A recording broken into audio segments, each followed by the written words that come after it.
Hello everyone, and welcome to this TCPA webinar about healthy ageing in place. We're very pleased to have so many people joining us today, and we're really grateful to Sport England for supporting this event, which has allowed us to make it free of charge to attend. My name's Julia Thrift, and I'm Director of Healthier Placemaking at the TCPA, the Town and Country Planning Association. Next slide, please. The TCPA thinks that a good place is one in which everyone can thrive, and evidence shows that neighbourhoods that are complete, compact and connected support good health. Next slide, please. In 2021, we published a guide to creating 20-minute neighbourhoods in England. The idea of 20-minute neighbourhoods is that they are complete, compact and connected places. They're places where most people can get most of the things they need every day nearby. So they're complete. They're compact in that things are fairly close together. They're not all spread out. And they're connected. You can get from A to B in a straightforward way without going all around the houses. And whether they're called 20-minute neighbourhoods, complete, compact and connected places, or 15-minute cities doesn't really matter. It's all about making sure that most people can find most of the things they need fairly easily within a short walk or cycle. Each place is different, but most communities want to have similar things nearby, such as shops, parks, schools and public transport. One of the things we recommended in our guide, which you can download here, it's free, was that neighbourhoods should be places that work for all ages, from the very young to the very old. Quite what that means will vary from place to place, and we'll hear more about that from our speakers throughout this webinar. But we were very interested to see at the end of last year that the Chief Medical Officer's annual report focused on health in an ageing society. One of the things the report made clear was that although the population as a whole is on average getting older, in some places the proportion of older people would be extremely high, and how those places respond to this needs to be considered now. So I'm delighted that the Chief Medical Officer, Professor Chris Whitty, is with us today to tell us more about his report and its implications for placemaking, and to set the scene for today's webinar by providing us with data about the ageing population. Professor Whitty probably doesn't need much of an introduction, but he is the Chief Medical Officer for England, the Chief Medical Advisor to the UK government, and he's head of the public health profession. So I'm very pleased to hand over to Professor Whitty. I'm not sure whether he'll have time for questions, but if you would like to pose some questions, put them in the Q&A box at the bottom of your Zoom screen. And if there's time, we'll put them to Professor Whitty, but I know he has to go away soon. Over to you, Professor Whitty. Thank you very much indeed, Gillian. It's really a great pleasure to be here. And as I'm hoping to lay out, I consider what I'm about to talk about, which is health of the ageing population, is a shared responsibility between public health and people who are planning and providing the environment around us. So that's why I was so keen to do this. Unfortunately, some ministers then put a meeting on top of this, but I'm really keen to be here for as long as I can. I'm going to, I was going to share my screen. Oh, there it is, good. So I did a report which drew on insights from very large numbers of people, including many of your colleagues. For those who are interested, it's probably worth reading at least the first two chapters, sort of the summary and then the data chapter. But I just wanted to run through a few of the key issues that it highlights. Next slide, please. One of the most encouraging things that's happened over the last 150 years, actually, is the extension of the lifespan. It's happened in most countries, but in the UK, it's happened really very systematically. It's been a bit of a slowdown in the last 6 or 7 years, and there was a bit of a dip during COVID, inevitably. But the reality is the great majority of people now are going to live well into their 70s and many well into their 80s. The key to this, though, is what people want. And if you ask them, the polling on this is really clear, is they want a high quality of life. And throughout this report, it's about making the quality of life good rather than trying to extend life further. actually, if you improve people's health, it improves their quality of life, and as a secondary effect, it may well extend their life as well. But the aim of this is to improve quality. Next slide, please. In this country, we've had quite a substantial demographic transition. And if we went back 100 years ago, the population pyramid was as it is on the left in 1911, just before the outbreak of the First World War, very similar actually to the population pyramid you'd see in Nigeria today. By the time you get to 1950, just after the NHS was formed, you had still a lot of children, but very few adults. Why does that matter for this talk? Because the basis on which the planning system was operating, the basis on which the NHS was operating, and the basis on which the care system were operating was all on the basis of there being a very small number of people who'd reached a high old age compared to the rest of the population. Now, of course, we have a much larger proportion of the population, 2018, just before the COVID-19 began, in their late old age, and that is set to extend. Next slide, please.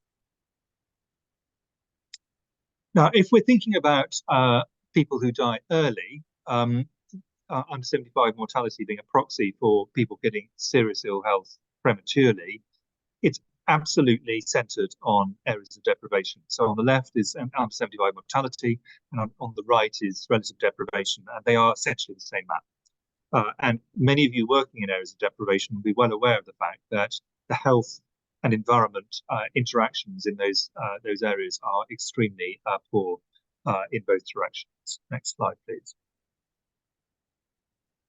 But the map of where the proportion of the population who are elderly is going to be found is quite different to the map of deprivation, although there are some areas of overlap, particularly in coastal towns. I did a full report on coastal towns 3 years ago. And this is important because these are environments, there are several different reasons this is important. The first of which is these are environments where if we don't cater for our older population, we're actually missing out a very large portion of the population that's there. Secondly, these are often areas where it's quite difficult to provide services because they're often rural or remote. And as you can see, the aging population tends to live around the periphery. If we looked at London in 30 years' time, it would look very similar to London today. The same would be true for Leeds, the same would be true for Newcastle. But if we looked at the rural areas of North Norfolk, around the North Riding of Yorkshire, Devon, we would find a much higher proportion, because the traditional model in the UK is people move into cities at 18 and leave after either their second child or at retirement, classically, although at other points as well. Next slide, please. This means that from a medical point of view, the diseases that people are suffering from are diverging in where you find them. So diseases of youth, I've chosen sexually transmitted infections. You can get older in life, but not. It's much more common in a younger age when people are changing partners more often, are going to be concentrated in the urban areas. And diseases of older age, which is a very large amount of ill health, is going to be concentrated in the periphery. And I've used dementia on the right as a proxy for that. Next slide, please. This is also going to have quite significant issues for us in terms of providing social care and healthcare, because not only is there a large portion of the population who are older, there's a missing bit of the population of younger adults who would normally be the principal professional caregivers. And you can see the demographic pyramids for some of the rural and coastal areas compared to the cities. Very large numbers of younger people typically live in the cities. So care is going to be an issue. Next slide, please. Most of health is a combination of deprivation and age. Those are the two real drivers of ill health once people reach beyond their beyond their childhood. However, I'm using here cardiovascular disease as a proxy, and you can see the map of heart disease. This is coronary artery disease on this particular map. Picks out both areas of deprivation and areas in the periphery, leaving the affluent the affluent areas largely untouched. Next slide, please.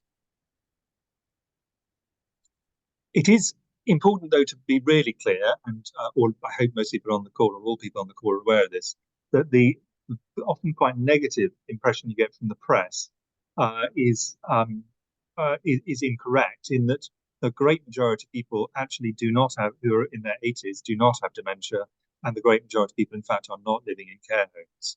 So people are able to live quite full lives in older age if the environment allows them to. Next slide, please. This is probably the most important slide from the point of view of public health, but from the point of view of planning, there's an even more important one later on. There's an assumption often that if people live longer, they'll live for more years in ill health. Actually, that isn't necessarily correct. And if you look at this, what you can see is in the most deprived areas, not only do people live shorter lives, they live substantially more of their life in absolute years and in proportion in ill health than those who live in areas of affluence. And there are lots of reasons for this, but the environment in which they live is a very major part of it. And this is both physical and mental health. The positive point on this, though, is it is not a biological inevitability that as people live longer, they will have to live in more years in ill health. This is something we can actually affect and improve on, leading to people having much more fulfilled later lives, having less disability when they enter old age, not having to leave work early. And so all the things we can do through the life course to improve health will compress the period in which they're unwell and maintain their independence for longer. Next slide, please. Alongside this, from a medical point of view, is the fact that many people have not just got one problem, health problem, they tend to accumulate multiple ones. So people can often move from a state of no diseases to multiple diseases in a relatively short period of time. By the time you get to 80, essentially it's age that drives that almost entirely. But before that, it's deprivation. So it's again making it clear that there's this complex interaction between deprivation and age. Next slide, please. It is often you can get a slightly nihilistic feeling that we can't do much about this, that aging is inevitably going to lead to more ill health over time.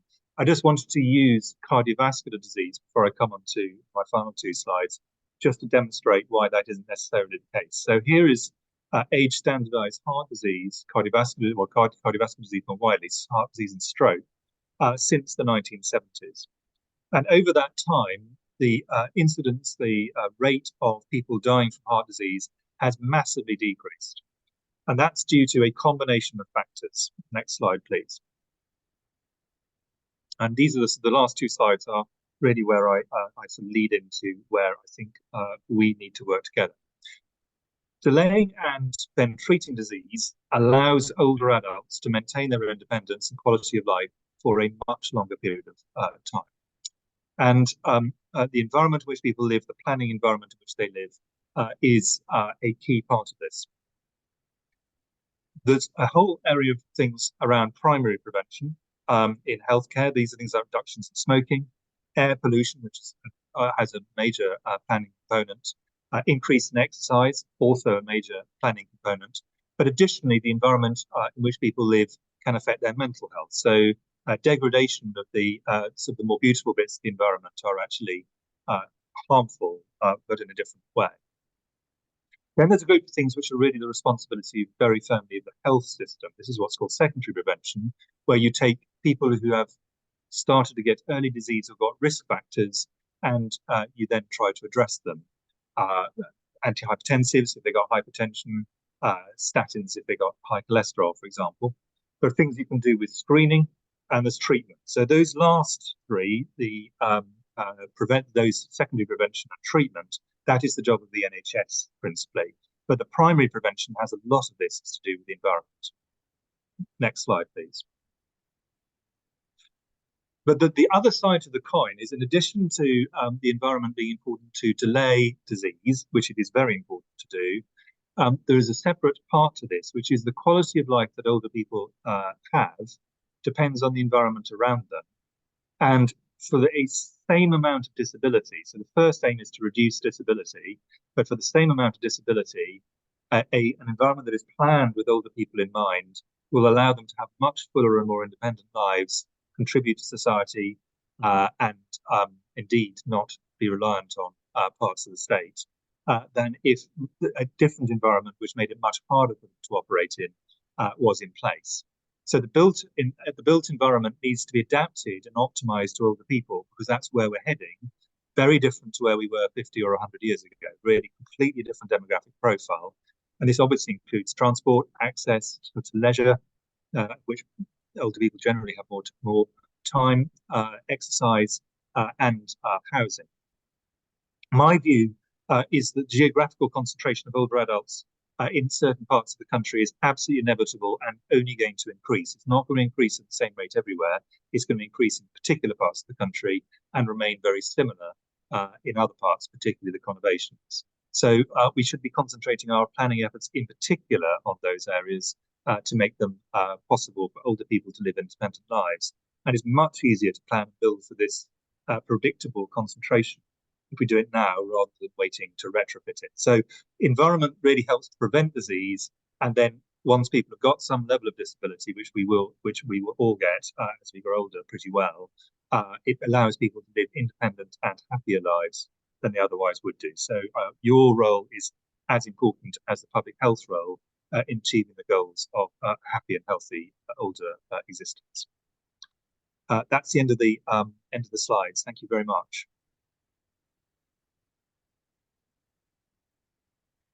Thank you very much, Professor Whitty. That was really helpful, having such clear data to start our webinar with.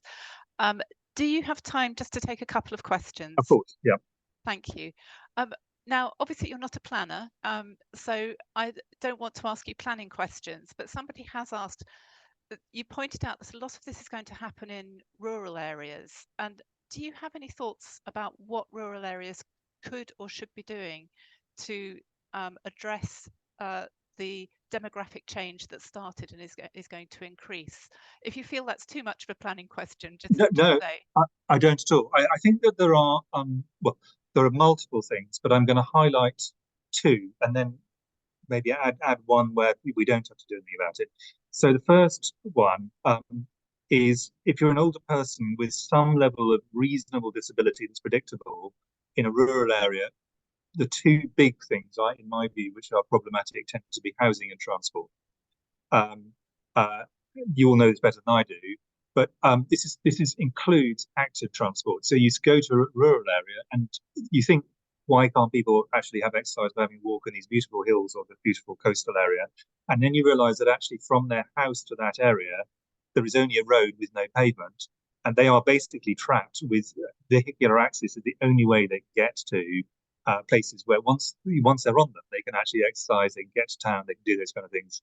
But actually the active transport, by which I mean walking here, principally cycling to some degree, which would be extremely good for their health and for their independence, is a good example where the planning in a rural area has very different challenges to one in an urban area.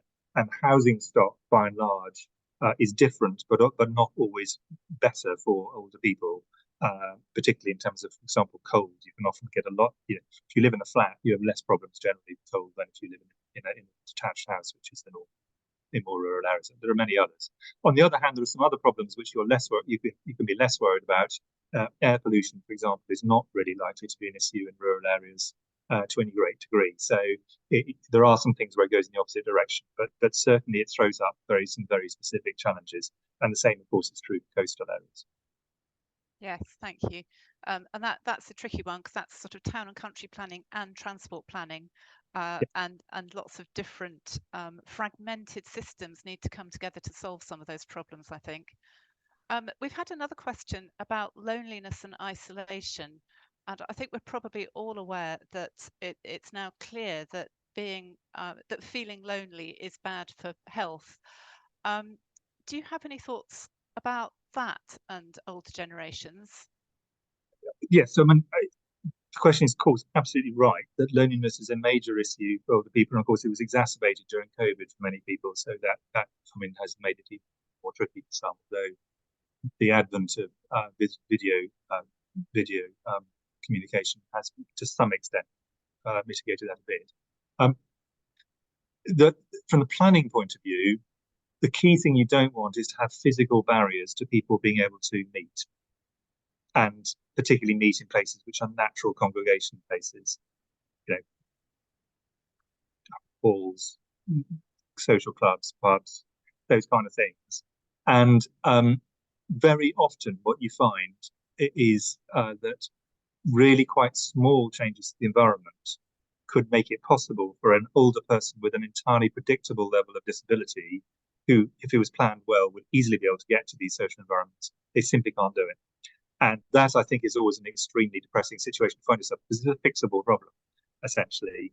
I think we need to be thinking really seriously about how we can do this. It's not a, this is when people think about disability, my experience talking to politicians is what they think immediately of is a young adult in a wheelchair, not an absolutely typical person in their late 70s who's a little bit unsteady on their feet, but otherwise actually could have a perfectly good social interaction. And then within that, there are some particular areas of need. And I would say, of course, there were older people are concentrated, but in particular, these tend to be areas where a lot of the people have moved into an area and don't have natural social networks.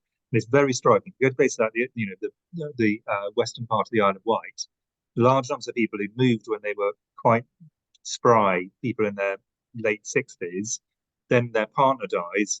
They don't have a family there. That they've moved there, and they're now living on their own in an environment where they don't have a natural social network and they have physical barriers.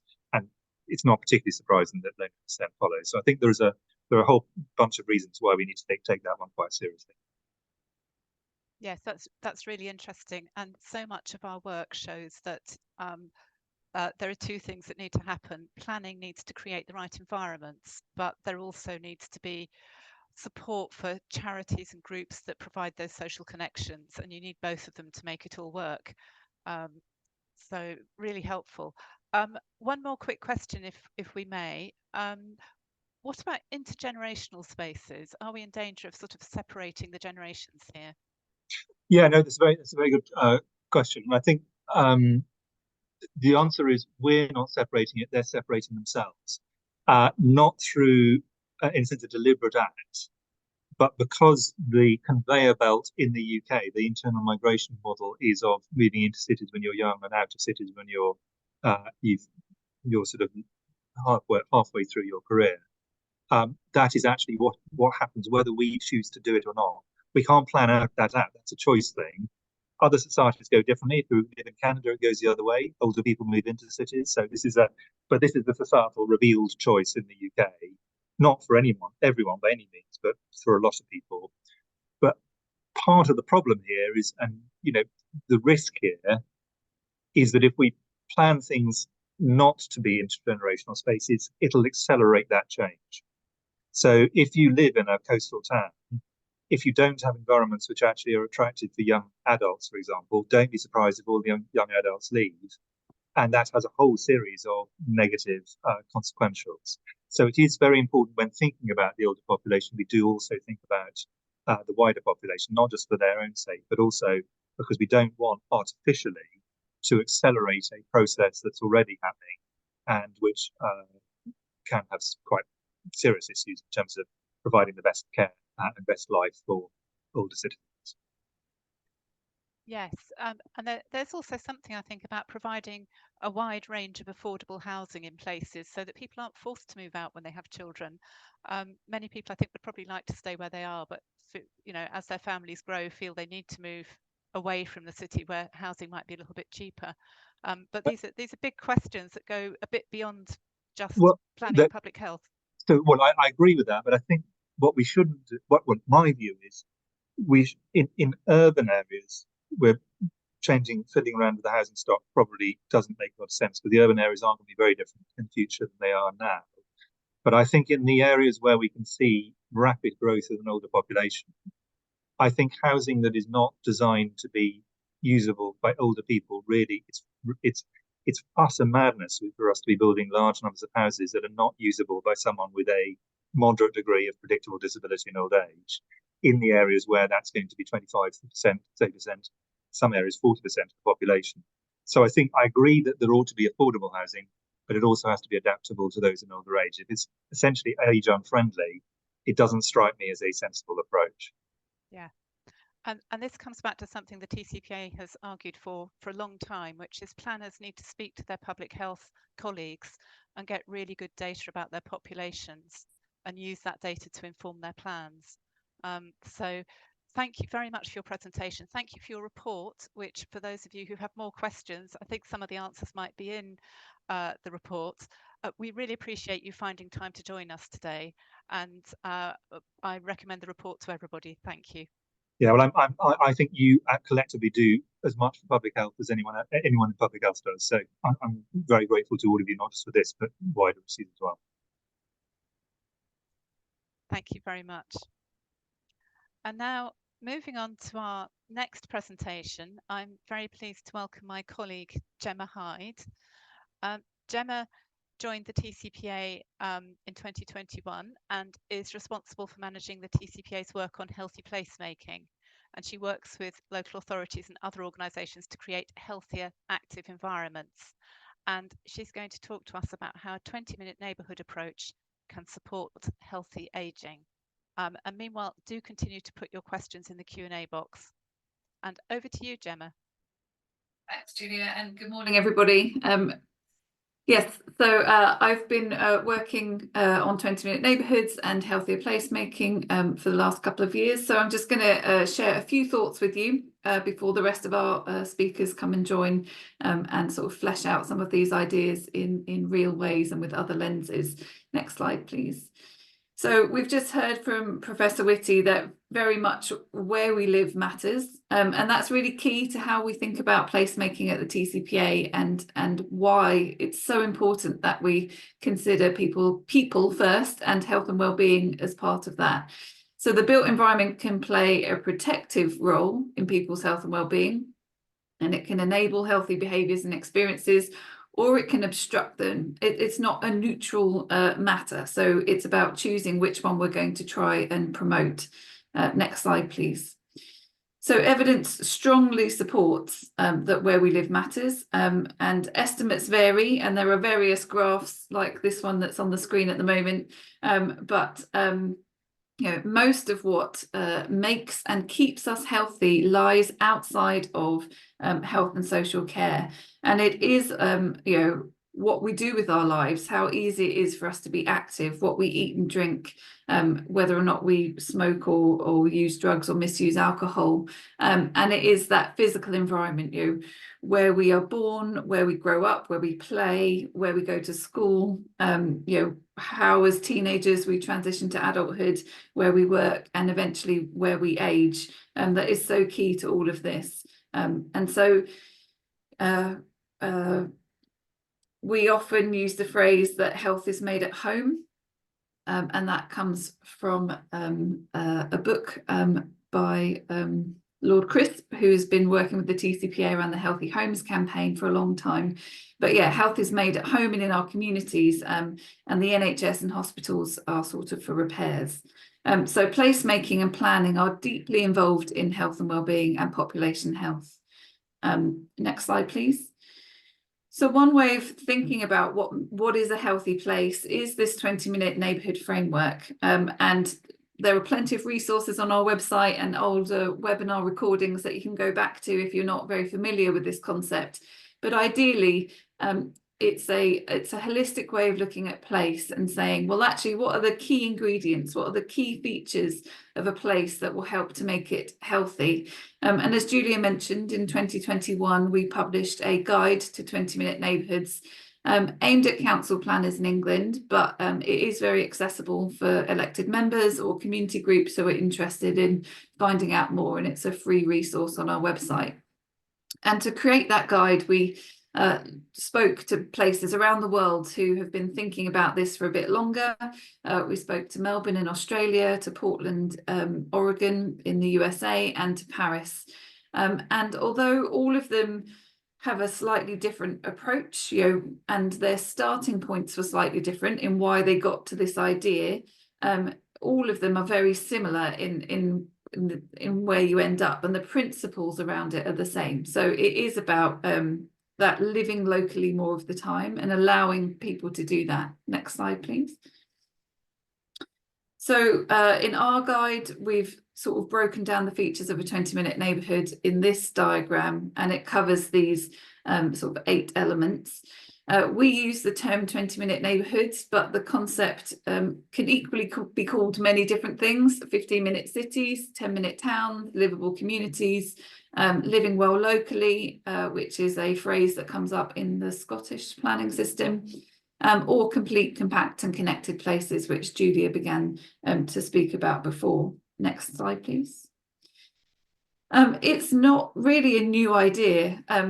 It will feel very familiar to anyone who's been interested in good placemaking for a long time. The TCPA also is based around the principles of the Garden City movement, and all of that would be very familiar in terms of looking at it through this lens. And in this slide on the right-hand side are the petals of the World Health Organization age-friendly community diagram, and you'll see that, you know, it's pretty much the same, although it's got some slightly different elements to it. It's all very similar, and so it's just a new expression or a current expression of good placemaking. You don't need to use the term 20-minute neighbourhood if you don't want to. It's about what makes sense locally, but it is about this principle of how can we create places that create and support good health and help people to live locally more of the time, whilst being sort of connected more widely through good public transport networks and things like that. Next slide, please.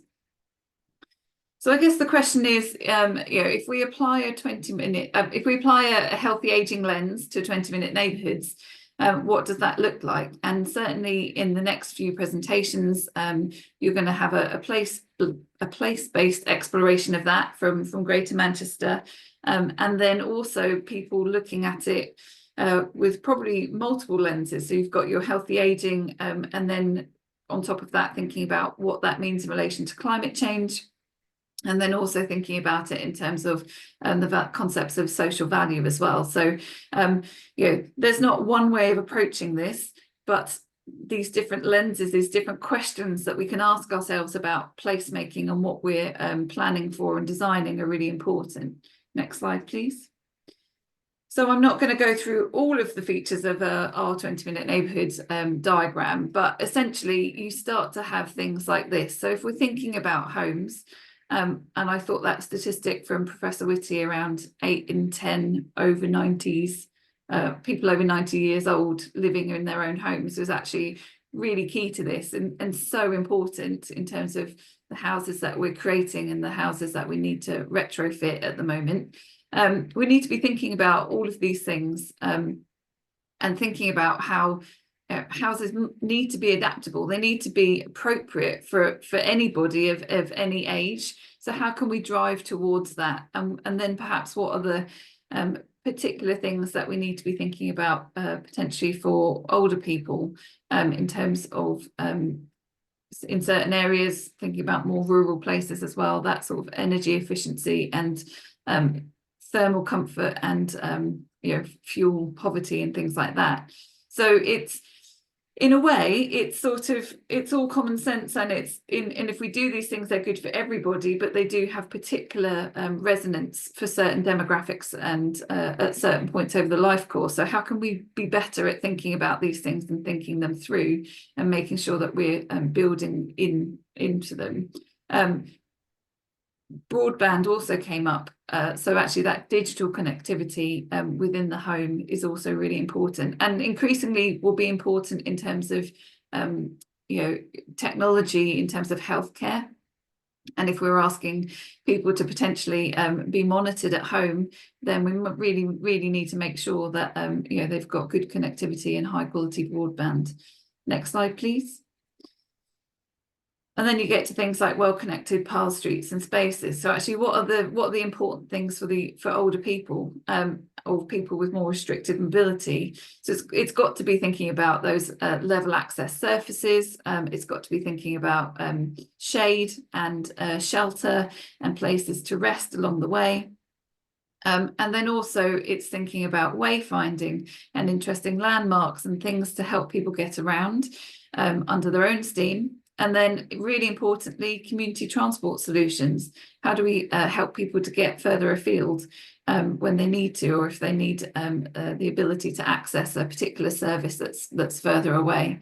So it's all about that sort of high quality links that help people move around their neighbourhood.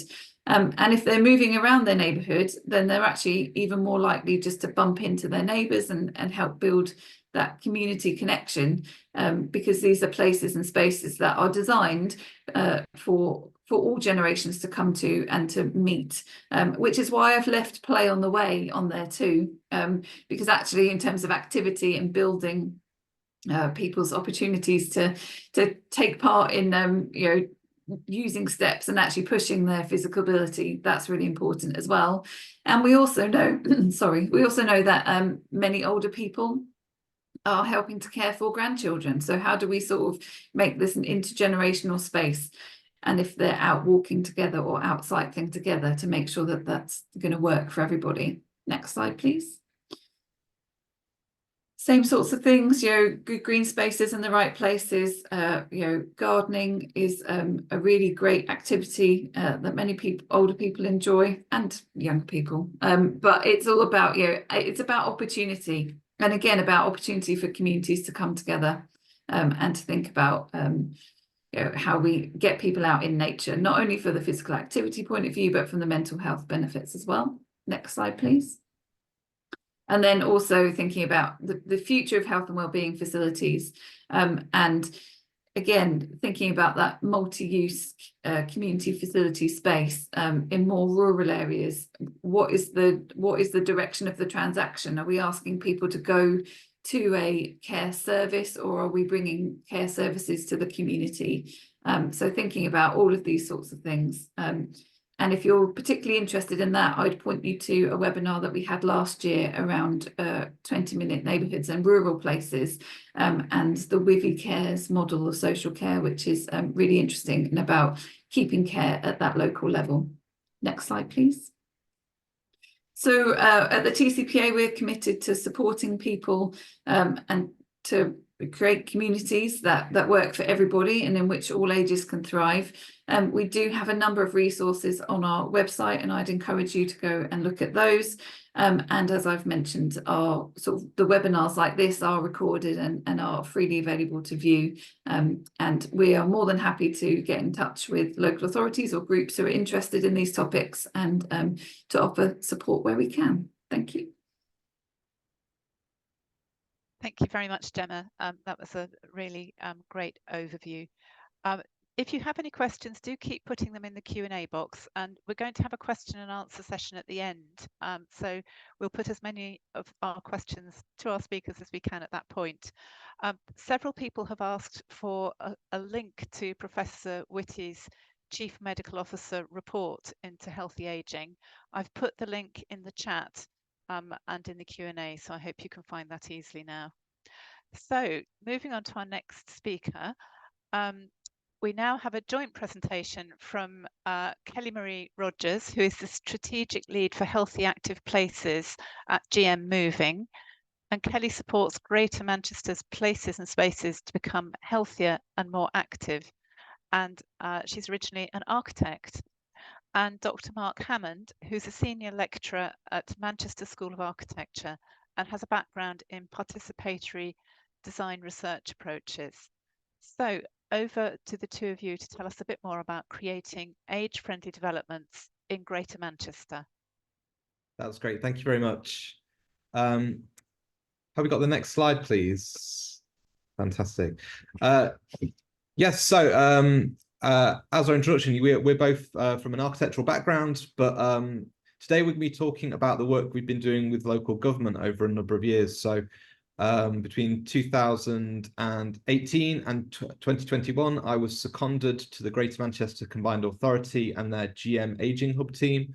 Kelly Rogers, through the Public Practice Initiative, found a placement at GM Moving. So we're both architects with a real interest in local government and the planning process, particularly the intersections between inclusion and planning. And today we're going to be talking about a guide that that we co-authored with colleagues at the Greater Manchester Combined Authority, and that was released last November, called Creating Age-Friendly Developments. Next slide, please. So a little bit of a background for those of you who aren't familiar with the context in Greater Manchester. So Manchester's got a really long history of public health and local government programs looking at ageing. So Manchester had a program back in the 1990s, and in 2010 was one of the founder members of the World Health Organization Age-Friendly Cities program. When the Greater Manchester Combined Authority came into existence in 2017, I believe, one of the things on Mayor Andy Burnham's manifesto was an age-friendly Greater Manchester, and as a result, he set up the Greater Manchester Ageing Hub. So Greater Manchester is the first age-friendly city region in the UK. And now the GM Ageing Hub are a really internationally significant organisation within the world of ageing, looking at the coordination between different policies and strategy areas, and how to put the ageing lens on different parts of what the local government offer is. You know, our reflection is that over the years, there's been real successes in terms of that ageing lens on civic and cultural participation, employment, and public health. But really, there was less success in the relationship between ageing and planning historically, which led to myself and Kelly's involvement with them. So next slide, please.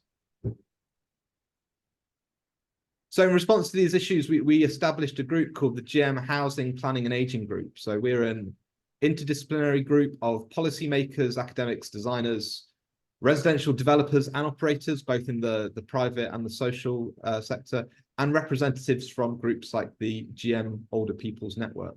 So the GM Ageing Group convene it, but there are members from across disciplines who've all joined in this conversation about how do we improve the quality and quantity of homes for older people in Greater Manchester. Now, really critically, and reflecting on the points that Professor Whitty made earlier, there's a real focus not just in specialist housing or care-based housing, but how all developments which are being developed can be age-friendly. We do a lot of outreach work. We've done, work with developers and housing associations, and a real focus on what we do is kind of spreading the message across the place-making sectors. Next slide, please. So this is the makeup of the group, really briefly. So there are members from the Greater Manchester Combined Authority, so people from housing, planning, and intelligence, and the GM Ageing Hub, representatives from the GM Health and Social Care Partnership and GM Moving, housing associations, residential developers, architects, some of these larger kind of NGOs and what work centres like the Centre for Ageing Better and the Housing Learning Improvement Network, which if you're interested in ageing, you should be signing up to both of their regular newsletters. They're great resources, and members from the academic community too. Next slide, please. So through this work, we've been looking at this for 5 or 6 years, and as part of this, we have a lot of conversations with planners, with residential developers, and a number of things come up again and again. So, the first one we often hear, particularly from residential developers, is we don't do extra care housing. Your work around age-friendly doesn't mean anything to us. Again, we would go back to this point that all housing and all residential development and every strategic regeneration framework needs to be thinking about age inclusion, needs to be thinking about issues around age-friendly design. The second point here is we are age-friendly because all of our schemes meet kind of Part M or some kind of accessibility legislation. We think this is really critical, and we think that the initiatives that have been going on in local authorities to raise the standards of their homes is really key. However, within the age-friendly initiatives, there's an importance of recognizing that inclusion is more than just physical inclusion. There's social and cultural aspects to this too. And finally, after we've kind of won people over with these arguments, they say, okay, I get it. There's an aging population, but what exactly do you want us to do? Which is a really good point, and frankly, one that we really struggled with. The whole premise of the age-friendly initiative is that aging is complicated and messy, and people's lives are very different, and people's needs are very different. So having these kind of simple silver bullet, solutions is really hard to try and describe. Next slide, please. So what have we done over this time? Well, we've hosted and presented at a number of industry events. We've spoken to developers. We've contributed to things like the GM housing strategy and the Places for Everyone guidance as well. We've done a lot of work with the local research community to try and create greater links between the research that's going on, the knowledge that's being generated around aging, and the work that developers do. So we did some interesting work up in North Manchester, the Northern Gateway Regeneration Programme. We did some research with them that's affected their strategies. But really, like I said, it's about winning hearts and minds. And kind of when we're in the room, we felt there was progress. The end of our conversations, people, were understood the issue a little bit better, knew that they wanted to do something about it. But we really struggled to have anything tangible that we could give them. So that led us last year to a new initiative, which I'm going to hand over to Kelly to describe on the next slide. Brilliant, thank you, Mark. So we look to create and kind of co-author the Creating Age-Friendly Developments Guide, and the guide is designed to really help steer our thinking as we move through planning, design, and development processes to really centre that age-friendly lens. Across Greater Manchester, we do have a real range of contexts from rural through to urban, and we know that all projects and neighbourhoods are unique. We know that people and what age-friendly means to them is also unique. So the guide does reflect that. It's not a prescriptive set of checkpoints, but rather a framework that helps us to apply that age-friendly lens, have in-depth conversations, and ensure that we're thinking about our older adults when we do design. It does reinforce 20-minute neighbourhood principles, as well as taking the time just to point to some of those sensitivities that we've heard from those with lived experience. The guide itself is broken into 3 sections, and I'll take just a little bit of time just to talk through the purpose of each of those sections and give you a point just to give you a bit of a flavour of the guide.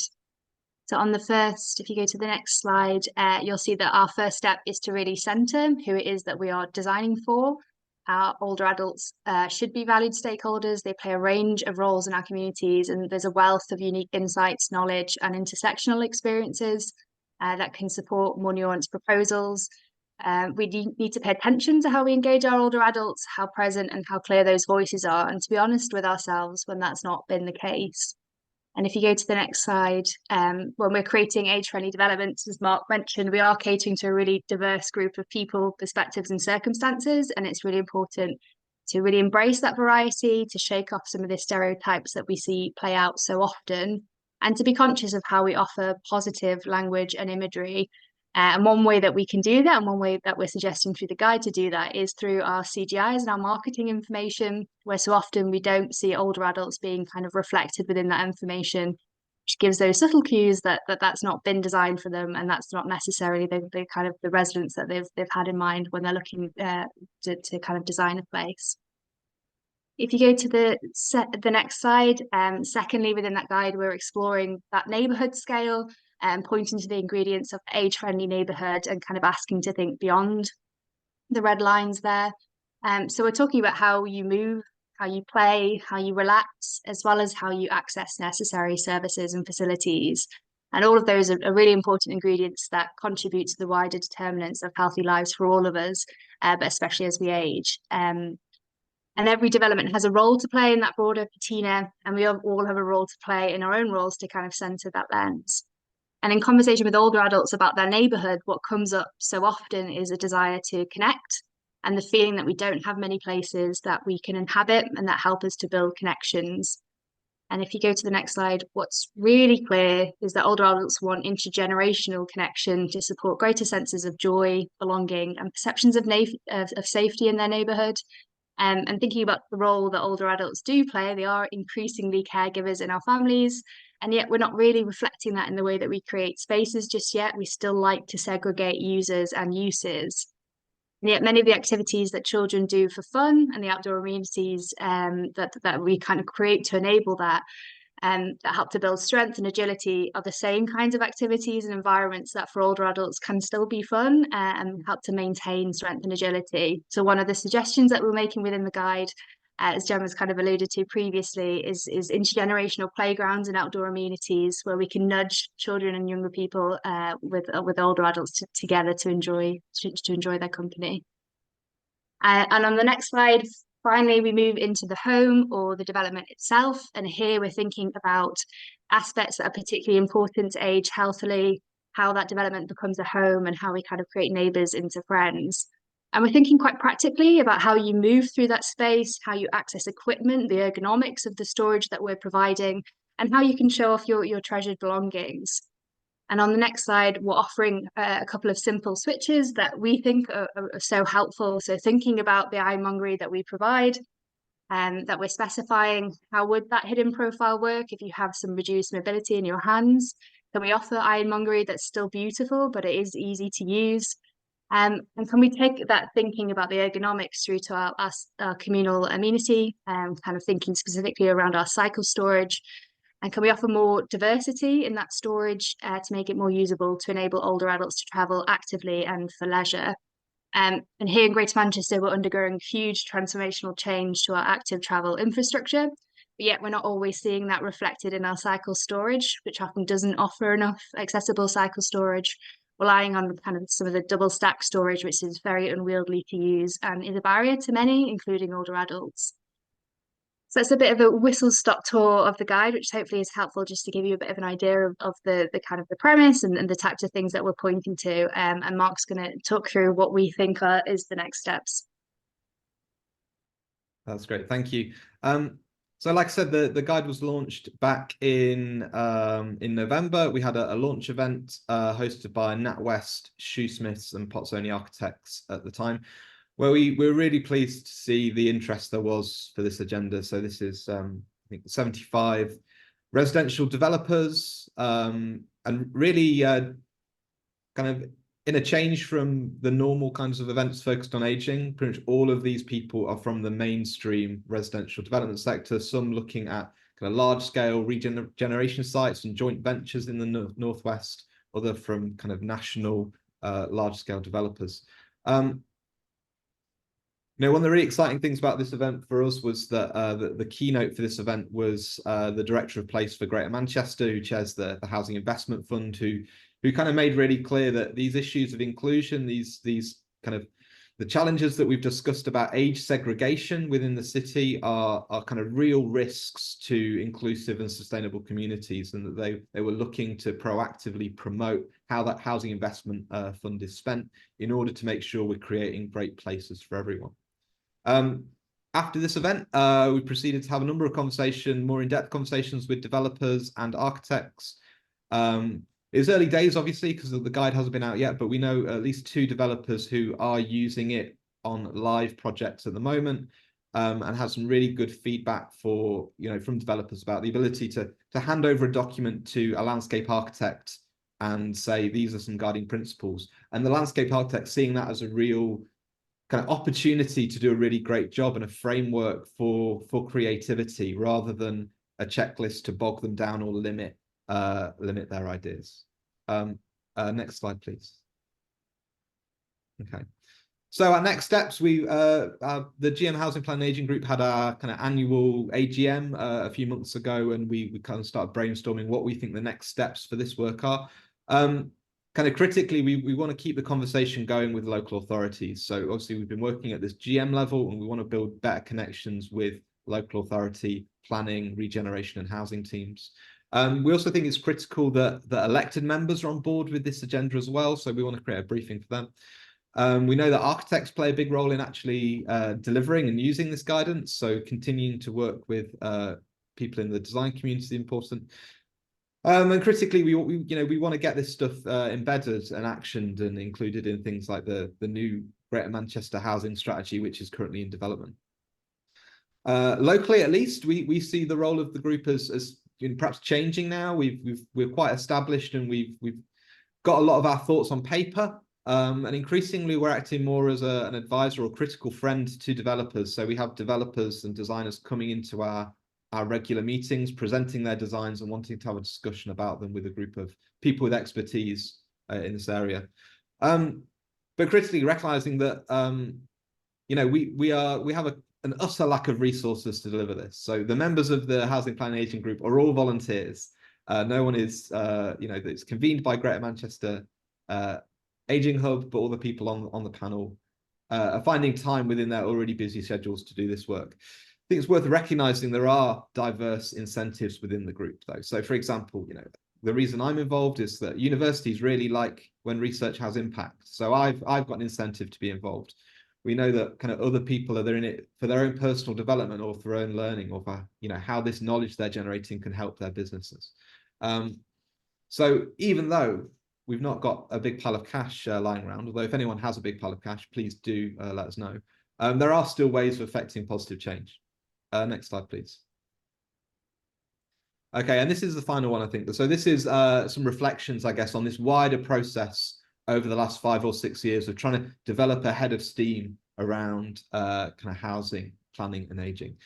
So firstly, one of the real challenges that we found is that, particularly when we're looking at this cross-disciplinary working, the influence of a sectoral gaze, kind of what is interesting to a planner and what is interesting to an architect and what is interesting to an academic or a policymaker, are all very different. And the only way of being able to communicate, the only way of finding a way of having a common language is through interdisciplinary working. So one of the great things about the guide for me is that there was ideas that myself and Kelly were putting out there, and then Shannon, one of the developers, said, well, we don't think about it in that way. We think about it from this perspective. We wouldn't use this language. We would use this language. And those things have really helped us kind of finesse, I think, the purpose of the guide and its ability to communicate what our ideas are. Critically, this is a long-term process, this building support over time, recognizing that there's allies that kind of come and there's allies that go, will move into different positions, but the importance of creating advocates across the system. One of my favorite people is someone at Manchester City Council who, because he's come to our events, knows to be on the lookout for a 3D render that doesn't have an older person, and he gives people a hard time when there isn't an older person represented in their images.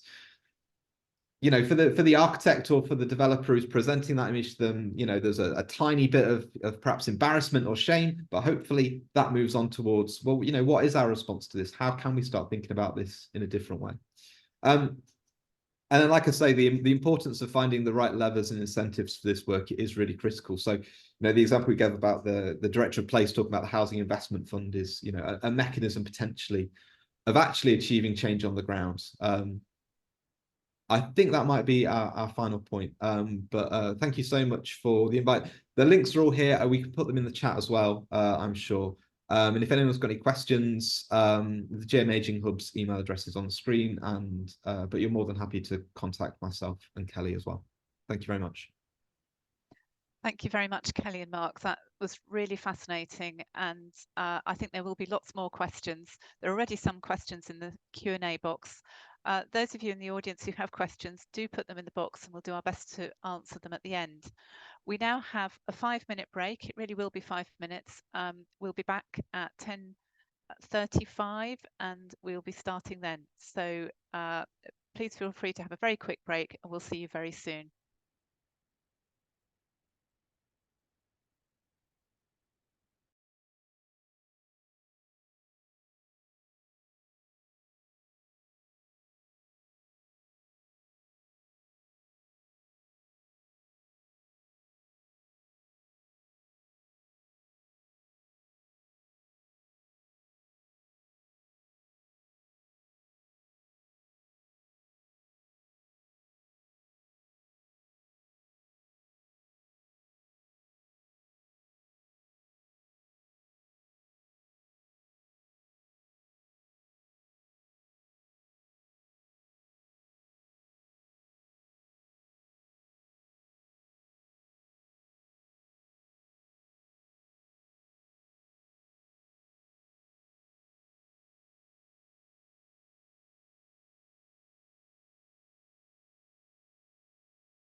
Right, as it's now 10:35, we will get going on the second part of our webinar.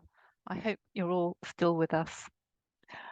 So our next speaker is Ryan Woolrich, and I hope I pronounced Ryan's name correctly. Please correct me if I haven't. Ryan is Director of the Urban Institute and Professor in Ageing and Urban Studies at Heriot-Watt University. His research interests include health and well-being, ageing in place, and age-friendly cities and communities. And Ryan's going to talk to us now about healthy ageing in a changing climate. So welcome, Ryan, and over to you. Thanks, Julia. Thank you for the invite. Pleasure to be here to talk about a recent project actually that we just finished at the back end of last year, where we were looking at the relationships between healthy aging and what we might think of some of these emerging or critically important sort of climate change agenda, and how we bring these two components in particular together. So I'll talk a bit more about the research project, but just in terms of background, do I have control of these slides, Julia? Sorry. If you say next slide, I think we can move on for you. Sorry, yeah. Next slide. So just to foreground this, I mean, a lot of the presentations already have talked about the importance of place. Place matters. It matters particularly in the context of climate change. So we're noticing that the climate change is bringing significant challenges and opportunities to communities. Extreme weather, if we look at all the evidence from previous extreme climate change events, and I'm talking in particular about extreme weather, it disproportionately impacts on older people as a group.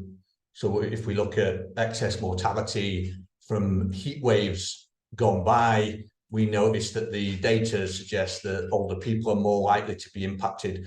If people remember the 2020 August heat wave, 88% of extreme weather related deaths there were in the over 65s. 2021 slightly dropped. 2022 heat waves, there's 2,800 excess deaths amongst the over 65. So it impacts on excess mortality. I'll come back to the impacts on mental well-being a little later on. There's a prevailing narrative that isn't particularly helpful, which is, and largely inaccurate actually, which is one of older people being a major contributor or the cause of climate change. We're not the only piece of research that found that actually older people are making a very positive contribution within their communities to climate change. And this perception that older people, certainly 1970s, 1980s, were at the forefront of this climate change agenda. They are older people now. So this prevailing narrative that older people are the problem is incorrect in this climate change discussion. So far, we've adopted what we think is more largely a reactive approach to these issues of climate change. And I'm going to be talking a lot about extreme weather today. And whilst things like emergency responses are hugely important, and I'm not in any way underplaying those, we need to be better at resilience planning before, during, and recovery from extreme weather events. So that emergency response, hugely important, but we need to put that in the context of resilience planning. Why I say it's an opportunity is because huge amounts of positive work are already going on within communities. So I'm going to talk a lot about building resilience today.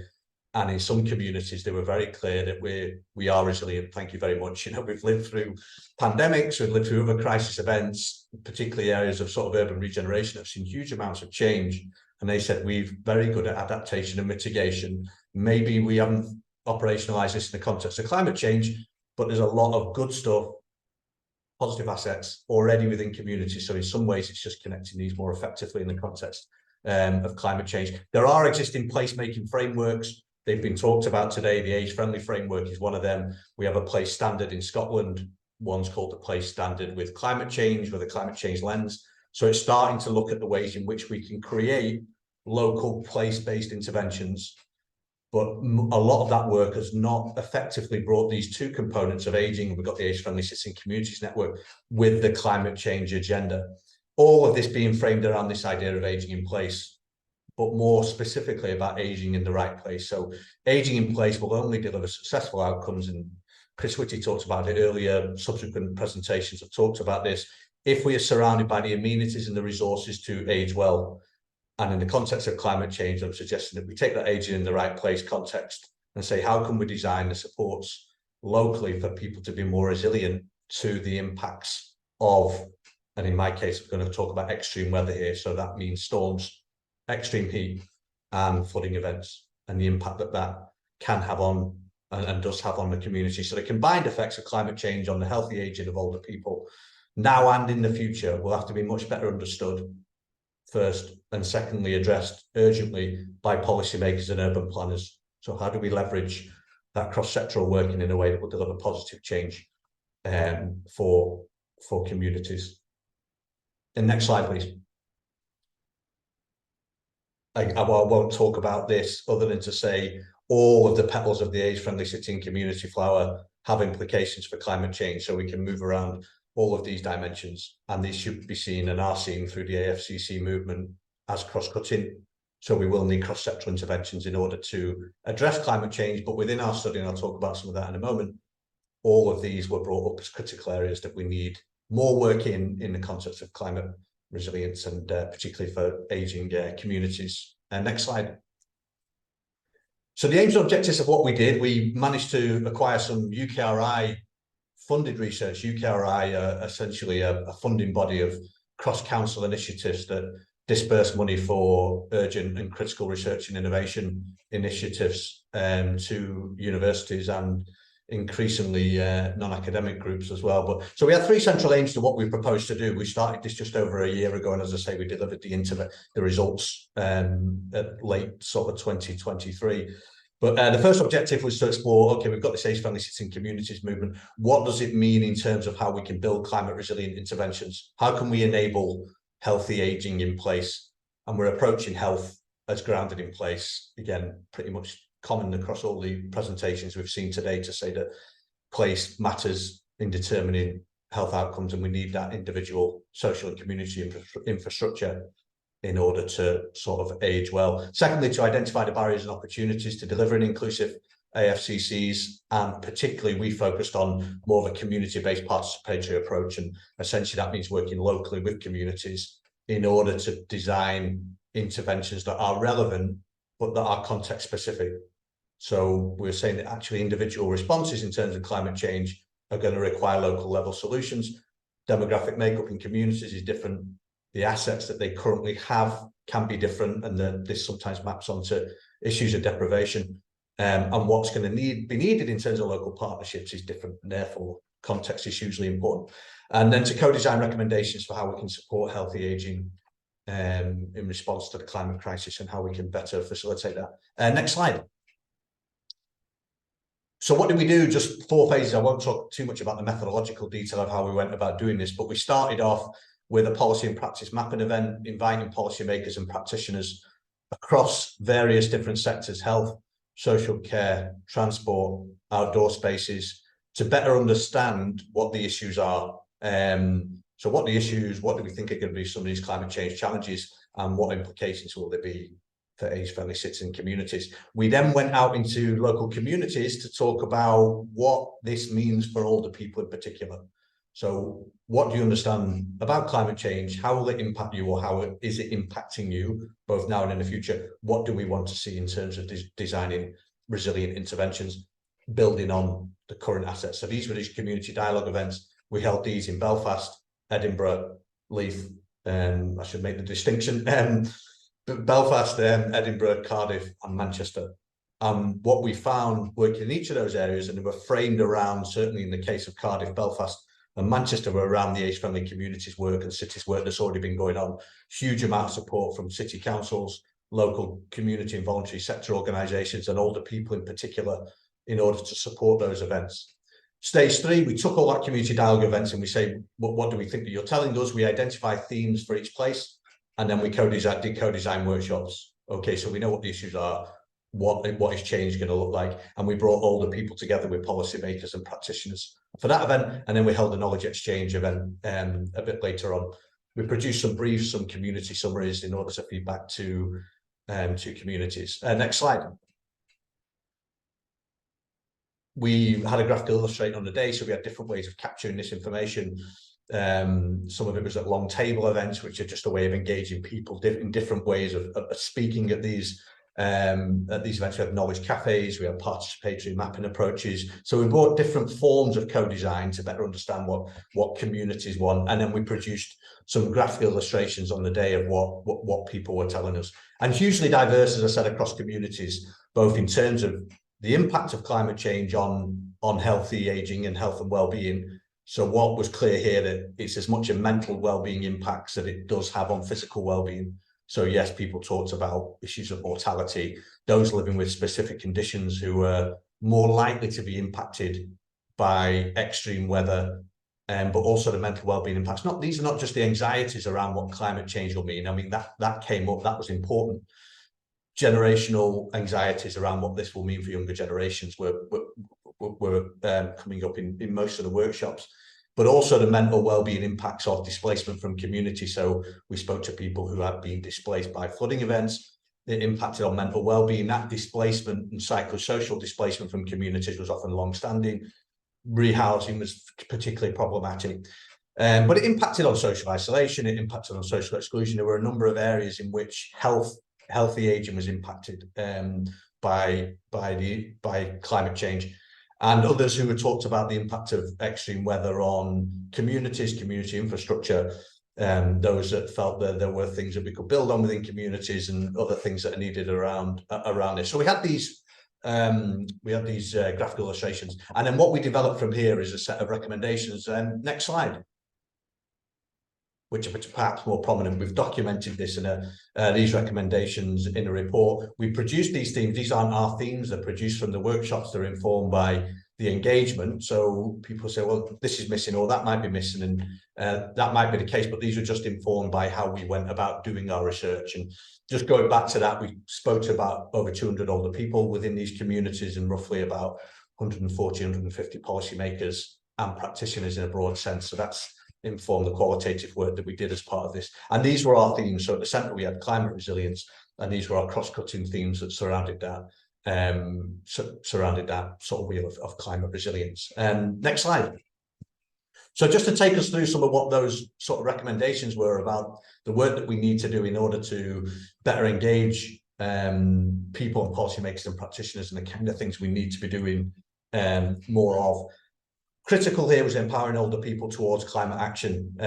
This theme was about public engagement. It was about communication, which came up. How do we effectively communicate climate change messaging to communities? So there was bits of communication happening, and people didn't know if to trust the information about what was coming through about the impact of, for example, extreme weather. They didn't know where it was coming from. It wasn't always effectively coordinated. So there was certainly a recommendation there around ensuring an all-agency communication process to climate resilient in age-friendly cities and communities, to reach people at the right time and in the right ways. So those who were often sort of living alone, those who were socially isolated, those living with cognitive decline were seen as particular groups that were often excluded from that climate change messaging. Important here was understanding older people's needs and supporting them locally, was crucial. So our findings highlighted the importance of local community capacity building, including supporting older people to be climate change ambassadors and mentors within their communities, and also that ability to take ownership of climate resilience initiatives and how we can better devolve that decision-making and resources to a local level. Communication, trusted messengers were critical to that, to build knowledge awareness, but to empower communities more effectively around healthy aging in a changing climate. And this can't be a one-off campaign. It needs to be consistent engagement, and it needs to promote long-term behavioural change in conversations in order to influence those knowledge, the attitudes and the practices and sort of values around climate change. Next slide. Theme 2 was about mobilising community and social infrastructure more effectively in order to support communities. And what was critical, I think there's a lot of learning from the pandemic which people felt we had possibly lost, where there was a lot of that mobilisation happening, where communities were coming together more effectively in order to address some of these challenges. The first recommendation, which was around promoting age-friendly hubs, how do we strengthen those focal points for communities? How do we build that familiarity, identity and resilience within neighbourhoods if a lot of it's being informed by the social infrastructure that people have access to?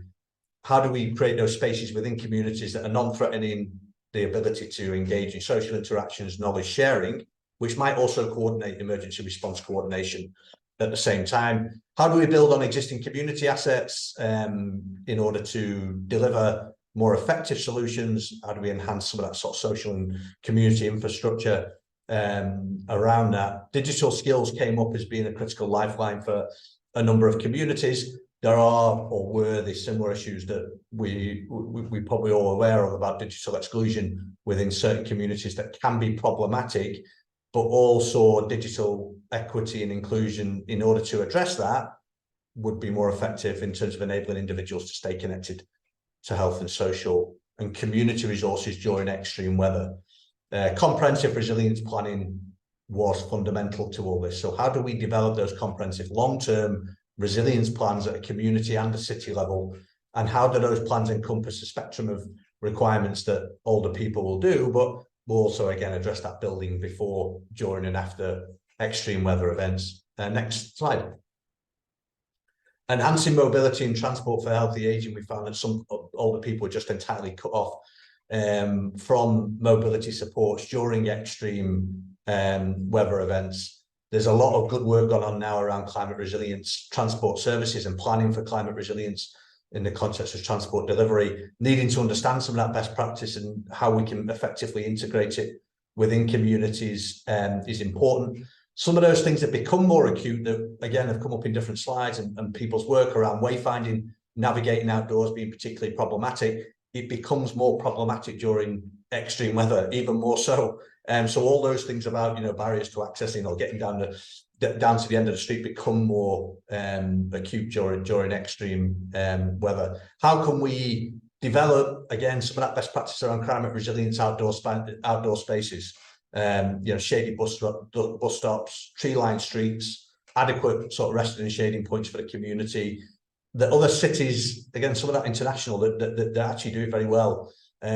Building innovative outdoor environments. We talked about ensuring that there are, in climate hotspots, that there are particular interventions to address issues of sort of protection and vulnerability from climate change. There's a lot of work that's been going on around cool spaces and sort of warm spaces in the community. They were seen as generally positive, but as long as they didn't promote vulnerability. So it's not a place where people didn't want to see it as a place where needy people go, even though these cooling spaces and warm space in the community could be important. So it's about creating spaces that people think are welcoming and are non-judgmental.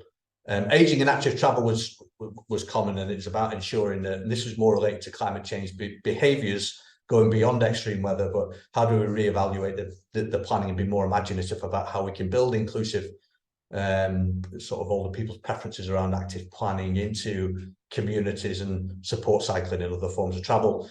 Local initiatives to support older people. How can we better support things like buddying systems, carpooling, which are done well in certain communities to better support people to access services and support during extreme weather. Next theme. Sorry, next slide. Yeah. Climate resilient housing. This was fundamental. I think this came out in virtually all of the individual workshops that we conducted about housing strategies being there, but perhaps not adequately articulating the requirements of older people in terms of what they want from climate resilience. Cooling, thermal comfort was discussed, retrofitting housing during both as a result of extreme weather, so flooding events and storms, but actually how we better build that resilience into lifetime homes and how we can better future-proof some of that. Climate change rarely, if ever, discussed in informing housing options in old age. Certainly the evidence that we found was that housing needs assessments that are often undertaken or housing options in later life, very rarely a consideration for how we better deliver housing options. More practical guidance needed to older people in terms of how they can build resilience. Next slide. Theme 5, healthcare and wellbeing. How do we ensure that climate change is seen as a public health priority? We talked to a lot of older adults who were cut off from formal healthcare services. They often couldn't deliver the informal healthcare that older people often do in communities. So it's not just about older people receiving care, it was them as care providers during flooding events, extreme weather. It's incredibly difficult and challenging to achieve that. people sometimes just lack the practical resources to know how to respond in terms of their pre-existing health condition, in terms of climate change. So what is warm weather going to mean to me, and what are some of the practical resources and self-management I can do at an individual level to address this? And just finally, theme 6 is about intergenerational communities. And a lot of those intergenerational work that's happening in local communities, which is incredibly important in sharing messages, exchanging good practice. That communication between older and younger people was important. And how do we share those intergenerational stories in order to challenge that, what is a sort of fairly negative narrative around what this means? So these intergenerational spaces were hugely important in people helping people within the context of extreme weather. And finally, just to say, last slide, a lot of good work going on in communities. We need more of that asset-based approach. We do need to strengthen the evidence base. There's a lot of challenges around engaging certain groups in the climate change discussions that we notice, particularly ethnic minority groups. So need to better integrate that. Understanding mapping, we're getting there in terms of mapping what some of these climate change hotspots and vulnerabilities are, but we need to be better at overlaying these sort of place-based stories as well, and involving older people more in sort of shaping that and the co-design of climate change interventions, and recognising the role that older people can and often do play in their local communities. And final slide just has some links through to, and I thank you, obviously, we're grateful for all those that were involved in supporting the research, and our particular older people's advisory group, who helped shape the research design and outcomes as well. Thank you, Julia. Sorry, did I go a bit over time there? I saw you come on.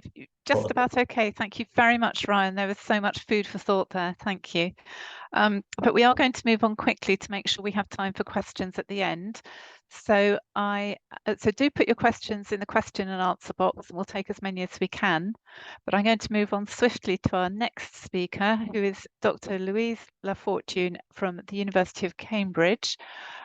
Louise is a research professor at Cambridge Public Health and co-leads its Life Course and Ageing Research pillar. Her recent work explores the social value of community-based ageing well interventions and the developing area of ageing and sustainability. So over to you, Louise. Thank you. We've heard a lot about all the work that's taking place in communities and planning and architecture. What I'll try and focus on now is, how do we assess the impact of all these great initiatives and the value of these partnerships at the community level. So a lot was said already, so I'll probably skip through some of my initial slides, which were really designed to provide some background, but we had amazing background insights just before. So if you move to the next slide, please. So the framing for our work, and really it's almost a summary of some of the things we've said before, is that what people call home really doesn't exist in a vacuum, that it is necessarily embedded in some form of interconnected community, social and policy environments, which we know about. And the programs that support aging in place, whether people have dementia or not, or cognitive issues, in addition to sometimes physical challenges, it really should focus on optimizing the fit between individual and the environment. So we've heard this, we know this, we say this is what we want to do, and that's okay. As an applied researcher and as someone who's there to try and develop evidence of what works, the challenge we have is actually the evidence base of what works for whom and under what circumstances is very thin. We don't have that much good example of detailed and robust analysis of what is the benefit of a lot of these things that we're developing. So next slide, please. So the premise for our work is that we can intervene with different types of interventions at different level to foster aging well. And here, when I talk about aging well, it's aging in place. And our premise really is that promoting healthy, engaged, active life as we grow older can work and add value at all stages of health and frailty. and the efforts need to be targeted and delivered equitably. And I think the initial presentation this morning on that huge gradient, socioeconomic gradient in mortality, morbidity, across different geographical patches across the UK and same across the world is really, really important. So we have a good understanding of the factors that influence healthy aging. We have a range of interventions that have been tested in research environment and not really implemented.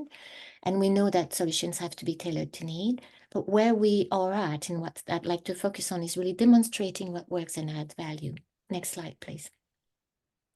So we've seen this model a few times, and our project over the last our program over the last 5 years was trying to unpack what it means by value here. So an age-friendly community takes away the social, physical, and cultural barriers to enable a real engagement, and also to allow people to do the things that they value. But that value, what does it mean?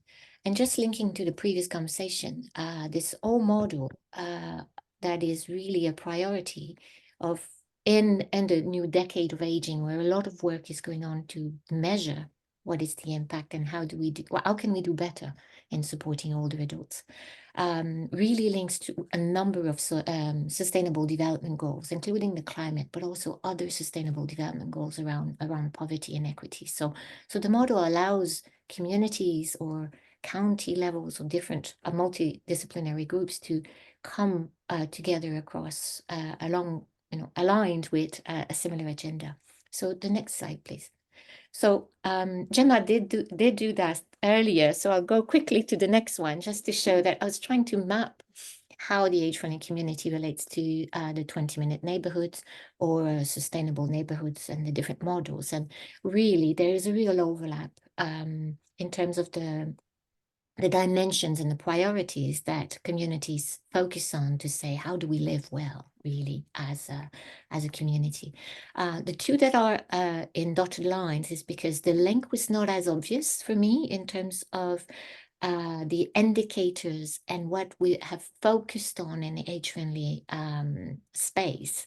But it is very easy and quite quick to identify places around or issues around keeping jobs and money local, or to have the schools at the heart of communities if we expand age to aging as a process, and that successful aging cuts across, and it is really a life course endeavor.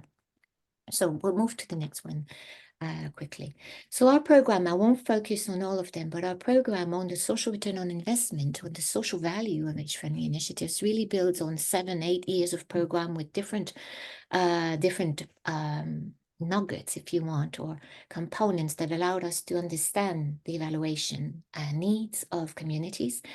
And the goal is really to ensure that age-friendly initiatives, whatever framework you use, are evidence-based and evaluated. And it's not just to say, oh, we need to have the evidence before we do something. There'll never be enough researchers or enough resources and technical skills to evaluate everything we do before we implement. But the goal of evaluation is also for accountability.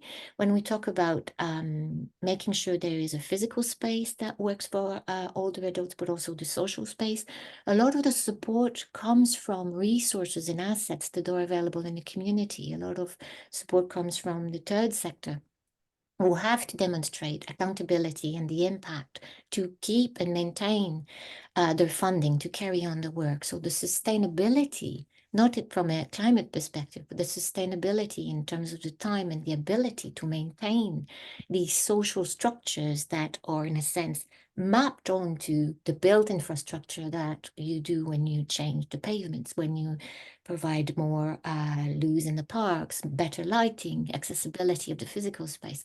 They have to be sustainable to really get the additional benefit of having both an engaging and equitable space to live it from a social and cultural point of view, and to have that right interaction with the built environment. So next one, please. So what we'll know is that the efforts to assess the impact of age-friendly community initiatives have largely focused on process. So we know what kind of active ingredients we need. We need collaboration, we need engagement, and we've heard a lot of these really strong and important recommendations across so many of the presentations earlier. What we don't know is the link between the benefits of these and the resource implication. So next slide, please. So what we've done and what we're doing now is to try and unpack that relationship by looking at using social return on investment as a model, as a method. And what it is really is a robust economic evaluation. So it's a cost-benefit analysis using the tools that we have in economics to do that, with a very strong emphasis in the practical aspect of having stakeholder engagement. So what it is, the math behind it is very simple. You count and you see what does it cost to roll out a particular initiative or a particular intervention, both in terms of how you invest money-wise, but also the resources that needs to be mobilized from the community. And how does that relate to the list of benefits that you can have? And some of you will be familiar with the expression of the triple bottom line, where we look at both economic, social, and environmental outcomes.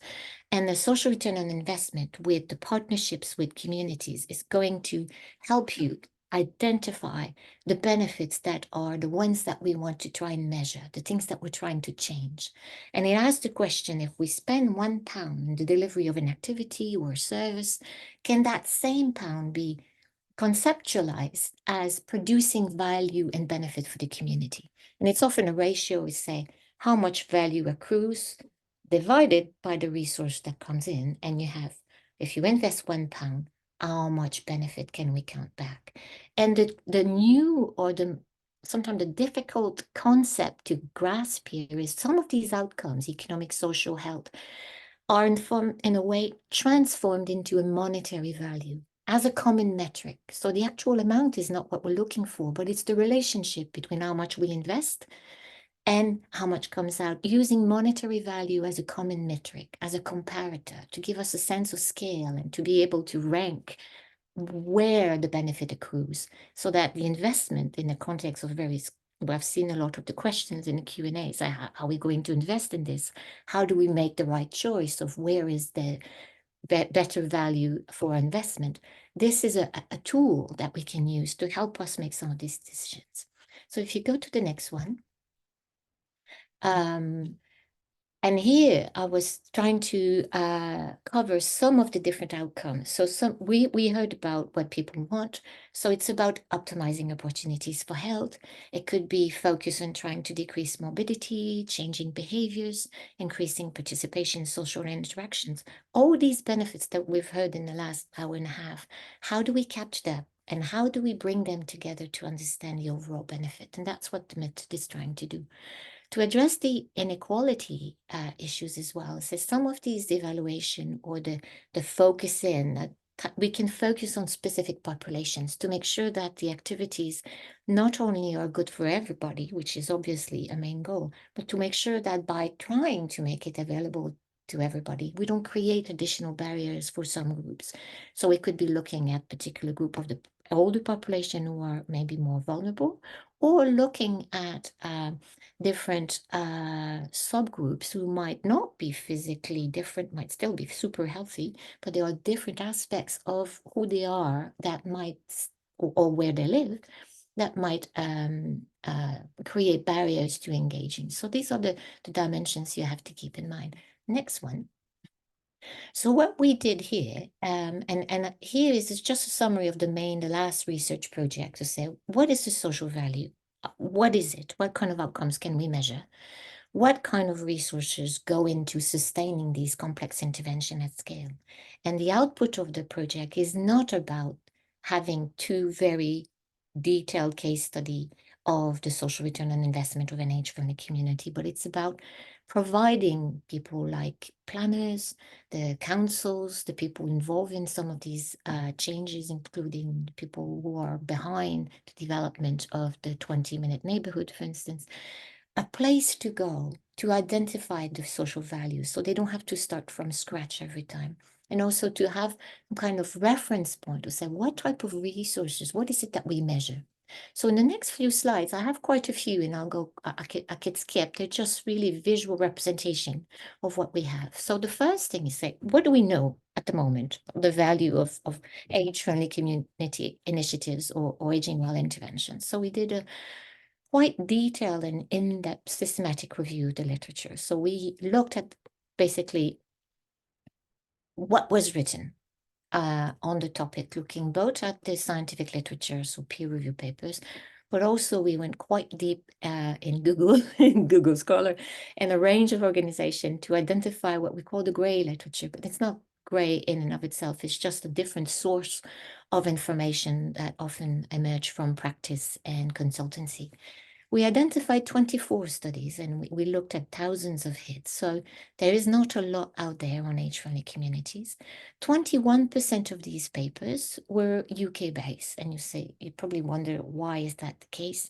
The idea of social value really kicked off with the implementation of Social Care Act in 2012. And social value was really embedded in that.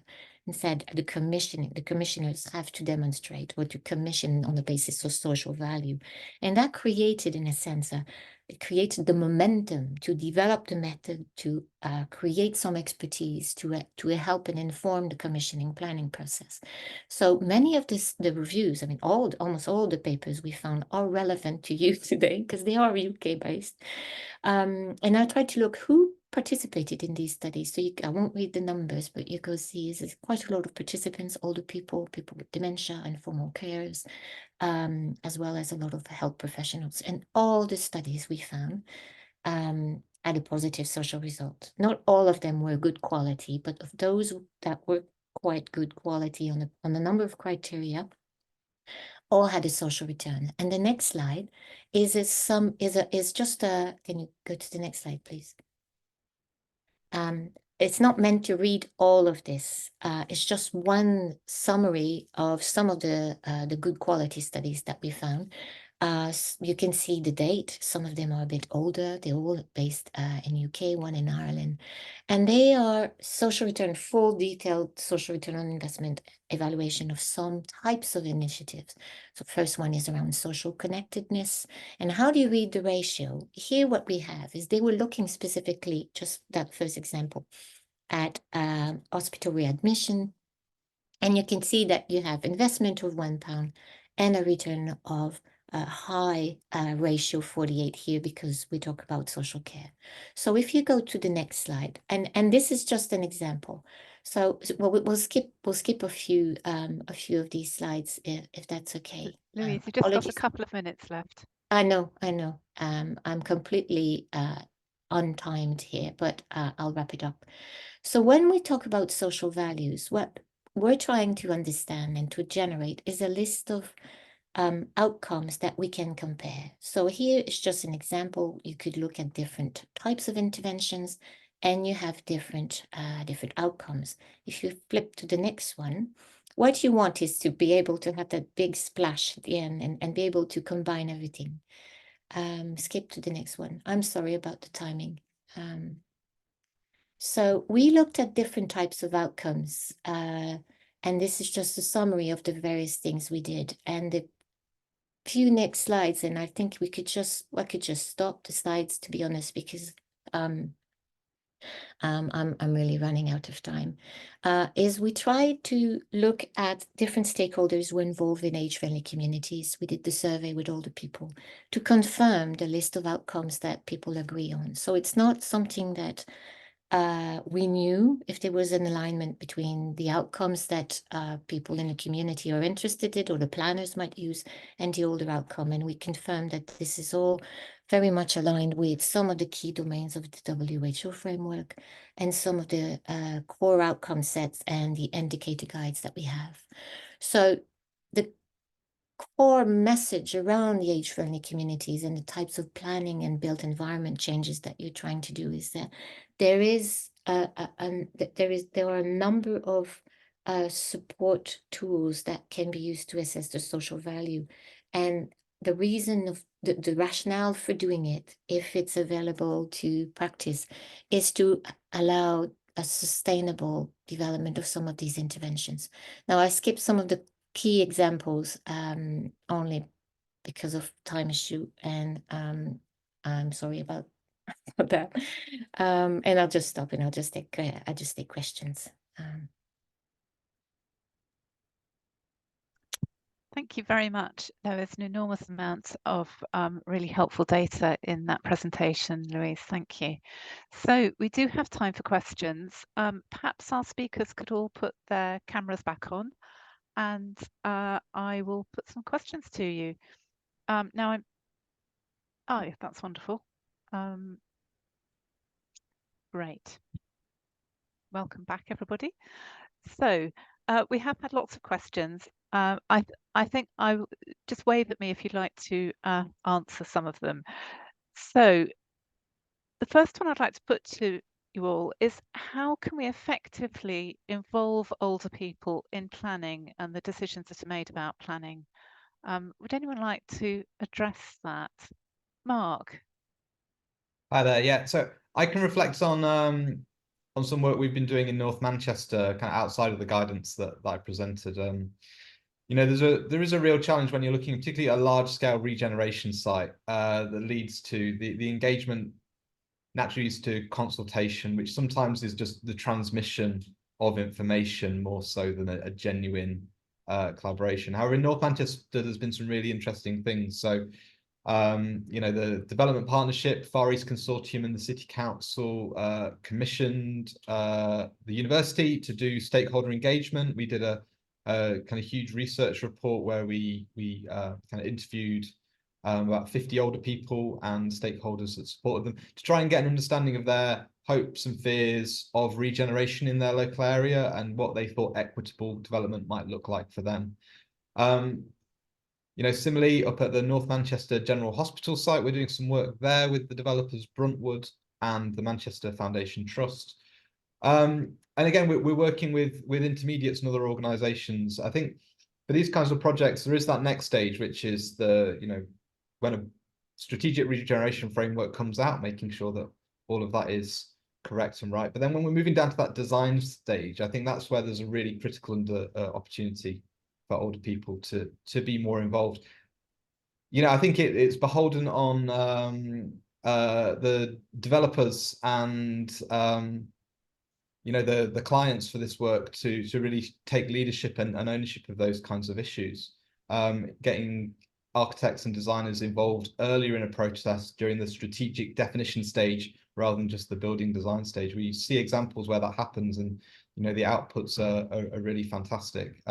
One of the other questions on the list was, are there any good examples of age-friendly developments? And I think, yes, there are quite a few, and I'll put them in the chat, but the thing that brings them all together is the level of thought that goes into that strategic definition and the creativity that happens at this phase, alongside things like financial viability and all of those. I think that's where you can get some really exciting, more engaged work with older people. Great, thank you. And a few years ago, the TCPA was involved in a workshop in Gloucester, and the council had a forum of older people who they could turn to ask questions. And there was a representative from that forum at the meeting who was incredibly helpful and was able to represent the views of older people who were too frail to attend meetings as well. And that was very useful. Yeah. Louise, did you want to contribute to an answer? Yes, we've had many different projects that involved older people, and I think one core learning from it is not to assume that people can come to us. So we tend to say, oh, we'll have a workshop here, or so unless there is a structure to allow people who might find that difficult to come, you miss out on a number of really important voices for those people who can't engage, who will be the most likely to benefit from a lot of the things we're trying to do.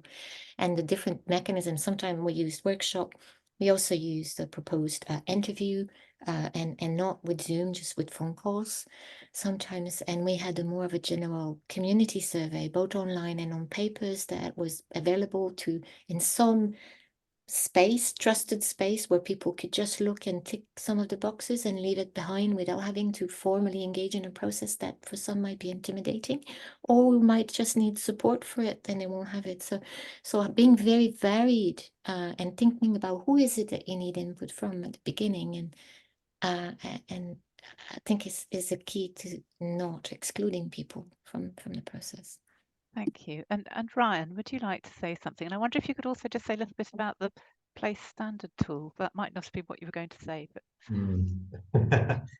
just on the participation one, I agree. I mean, one of the most annoying phrases for me is the hard to reach, and people say the hard to reach groups, and you know, it's largely that we're not reaching people in the right ways, I believe, you know, in terms of the creative forms of engagement and participation, and often it's still participation in its basic form, you know, and it's not the kind of meaningful involvement that older people require. You mentioned, Julia, some of that, creating some of that institutional framework for older people to be much more heavily involved in shaping policy, and particularly around climate change. We found that a lot of that policy language is inaccessible. How do we ensure that we can involve older people more in co-designing that policy, you know, as well? So it's as much a sort of practice thing, and carrying that through and getting back to communities. And you know, people are often heard but seldom listened to, you know, in that process, you know, of when the consultation events happen, people do turn up to them, but there is a fatigue and that does set in if they don't hear back as a result of what's happened there. But I mean, that's been brought up by others. But just on the place standard, yeah, there exists a sort of place standard in Scotland, which has actually been adopted internationally. I can put the links in to the chat if they're helpful. It's essentially a tool for assessing places.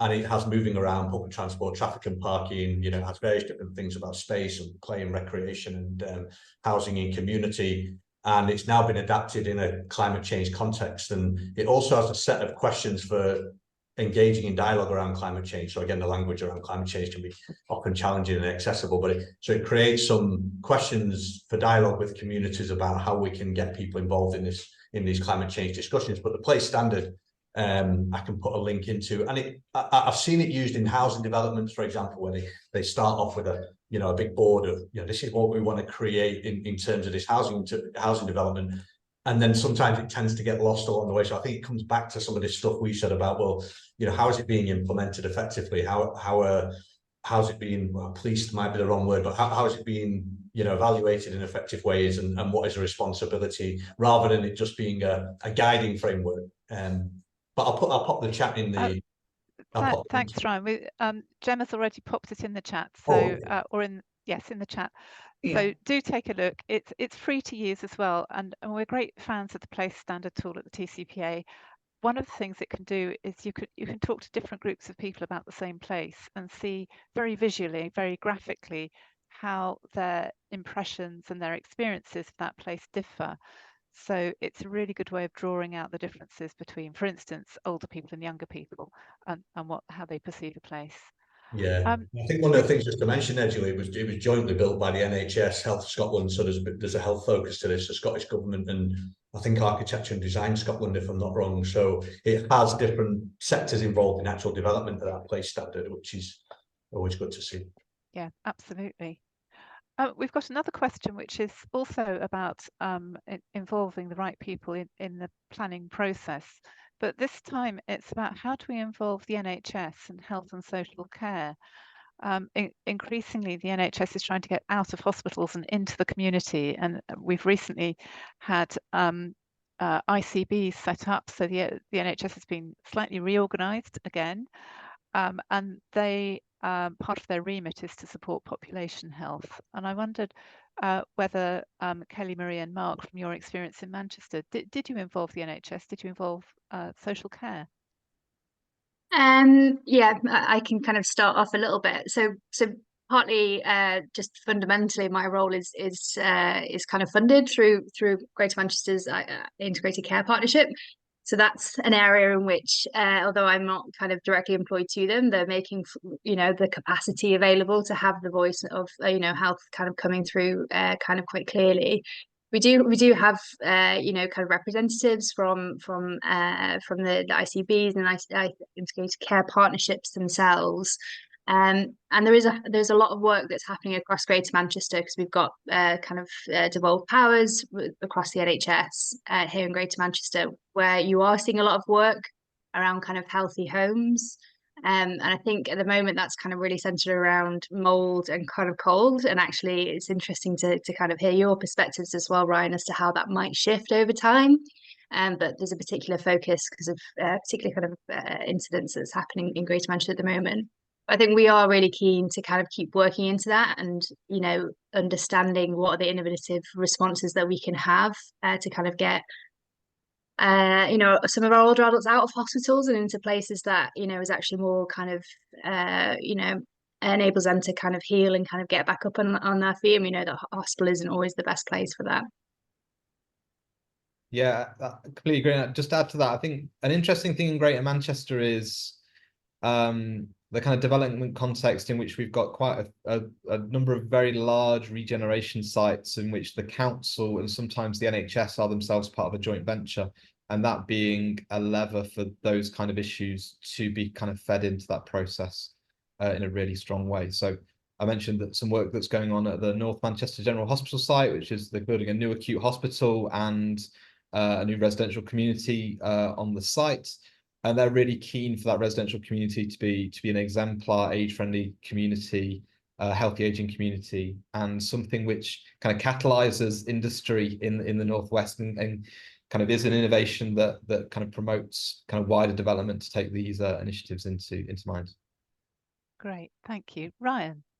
Yeah, we just in terms of engagement with health and social care practitioners in the research that we undertook, we've found that most of the interest has come from the health and social care sector actually as follow-up research, and we spoke to the National Care Forum this week, and also the Health and Safety Executive in Ireland that developed policies and frameworks around how we can better embed these issues of climate change in health, and in particular sort of healthy aging. I think one of the key things that's come out of those discussions is this gap in terms of education awareness amongst practitioners. So some of those delivering front-end care responsibilities around how climate change will impact the job that they do, stress testing around what climate impacts will happen, and forecasting and what actually we need in terms of a more flexible health and social care response to this, which includes and is embedded in place, because you mentioned earlier, Julia, about that umbilical link between health and urban planning, which has been around for decades, centuries even. So yeah, they say it's prominent. I think it's on the agenda, and it's framed more in terms of this placemaking agenda than I think it's ever been before, which is good, again, good to see. Thank you. We had another question about 20-minute neighbourhoods and the rather bizarre theories that are circulating about them. And I think what we're finding at the TCPA is that some places are moving away from using the language of 20-minute neighbourhoods, but and are talking about complete, compact and connected places or healthy places. There also seems to be, I think, actually quite a general perception in the population that people quite like the idea of having the things they need nearby.